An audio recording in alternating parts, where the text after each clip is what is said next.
श्री हरिदास। मुरली बजाने वाले,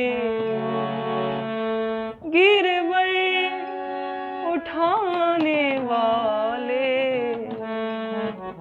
मैं दास हूँ तुम्हारा प्यारे, मैं दास हूँ तुम्हारा, मैं दास हूँ तुम्हारा प्यारे, मैं दास हूँ तुम्हारा। श्री राधे।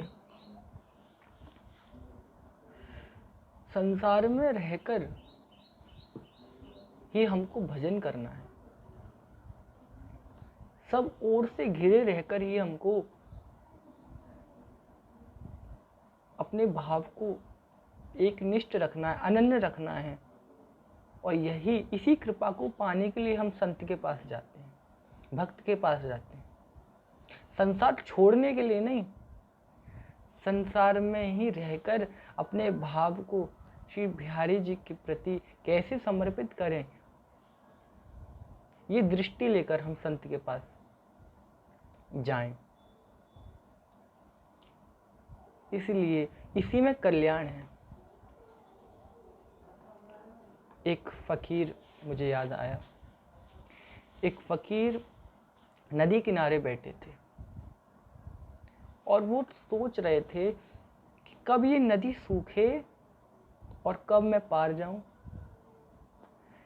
तो एक आदमी बहुत टाइम से उनको देख रहा था, बहुत समय हो गया। उन्होंने सोचा कि बाबा आप यहाँ क्या कर रहे हो? आपको पार जाना है, मैं कर चुका दूं, आप चले जाओ। तो फकीर बोला कि नहीं, ना तो मुझे कर की आवश्यकता है, ना ही नाव की आवश्यकता है। तो बोले कि मैं तो सोच रहा हूँ कब ये पानी सूखे नदी का, कब ये नदी सूखे और कब मैं हाल पैदल चल के इसे पार कर लूँ। तो बोले कि बाबा आप तो बौराए गए हो, ऐसा कभी हो सकता है नदी सूखेगी और आप पार करके जाओगे? आपको तो ऐसे ही जाना पड़ेगा, कर से और नाव से।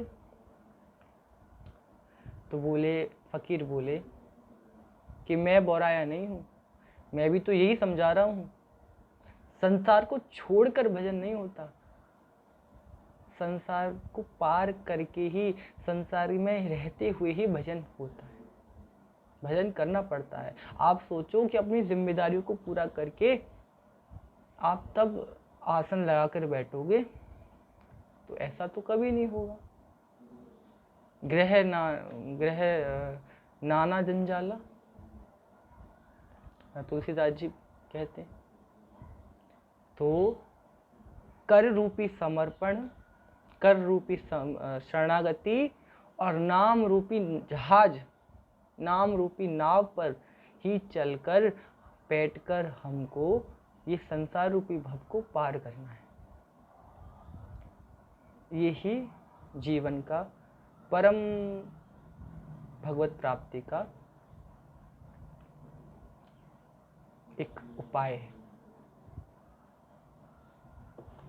श्री हरिदास नाम जो गावे, कुंज विहारिन लाड़ लड़ावे,